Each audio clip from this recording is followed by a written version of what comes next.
இன்றைக்கி வந்து நம்ம சண்டே சமையலில் வந்து செட்டிநாடு சிக்கன் கிரேவி எப்படி செய்யுதுன்னு பார்க்கலாம் வாங்க.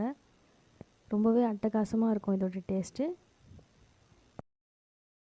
ஃபஸ்ட்டு கொஞ்சமாக எண்ணெய் ஊற்றிட்டு 1 ஸ்பூன் சோம்பு, 1 ஸ்பூன் சீரகம், அப்புறம் கடல் பாசி, அப்புறம் ஸ்டார் அனீஸ் 1, பட்டை, கிராம்பு இலை, பிரிஞ்சி இலை, 3 முந்திரி, 1 ஸ்பூன் வந்து பொட்டுக்கடலை சேர்த்துக்கிறேன். அப்புறமா வந்து நல்லா வறுபட்டதும் கொஞ்சமாக தேங்காய் சேர்த்துக்கலாம். 1 கப் தேங்காய், திருவின தேங்காய் சேர்த்துட்டு நல்லா வதக்கிக்கலாம்.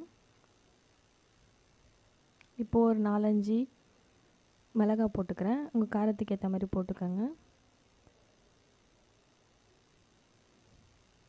நல்லா ஃப்ரை பண்ணிவிட்டு இப்போது நான் வந்து தனியாத்தூள் போடுறேன். நீங்கள் வந்து தனியா இருந்தால் தனியாவும் போட்டுக்கலாம்.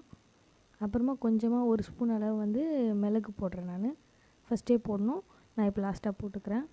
இப்போ இதெல்லாம் நல்லா ஃப்ரை பண்ணிவிட்டு இது வந்து நம்ம ஒரு பேஸ்ட் மாதிரி அரைச்சி எடுத்துக்கலாம். கொஞ்சமாக கருவேப்பிலை சேர்த்து அரைச்சி எடுத்துக்கலாம் பேஸ்ட் மாதிரி. இப்போ இந்த கிரேவிக்கு நான் கொஞ்சமாக சின்ன வெங்காயம், பெரிய வெங்காயம், தக்காளி எடுத்து வச்சுருக்கேன். ஃபஸ்ட்டு எண்ணெய் காஞ்சதும் சோம்பு, ஒரு 2 ஏலக்காய் போட்டு சின்ன வெங்காயம், பெரிய வெங்காயம் போட்டு நல்லா வதக்கிட்டு அப்புறம் கருவேப்பிலை கொஞ்சம், உப்பு கொஞ்சம் போட்டு நல்லா வதக்கிக்கலாம். அது வதங்கினதுமே கொஞ்சமாக தக்காளி வந்து நான் மிக்சியில் அரைச்சி வச்சுருக்கேன். அதை அரைச்சி எடுத்து போட்டுட்டு கொஞ்சமாக இஞ்சி பூண்டு பேஸ்ட் போட்டு வதக்கிக்கலாம். அப்புறம் மஞ்சள் தூள் போட்டுக்கிறேன். அப்புறமா கறி போட்டு சிக்கன் போட்டு நல்லா வதக்கி விட்டுக்கலாம். இப்போ நம்ம அரைச்ச பேஸ்ட் போட்டு நல்லா ஆட் பண்ணி நல்லா மசாலா கலந்து வர மாதிரி நல்லா மிக்ஸ் பண்ணிக்கலாம். இப்போ எண்ணெய் பிரிஞ்சு வந்தோடனே கொஞ்சமாக உப்பு போட்டு நல்லா மிக்ஸ் பண்ணிக்கலாம்.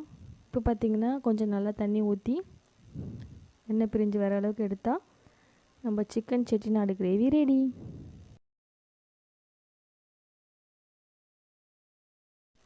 சுட சுட சாதத்துக்கும் இந்த செட்டிநாடு சிக்கன் கிரேவி வச்சு வாழை இலையில் வச்சு சாப்பிட்டீங்கன்னு வச்சுக்கோங்களேன், அம்புட்டு ருசியாக இருக்கும். ட்ரை பண்ணி பாருங்கள். தேங்க்யூ.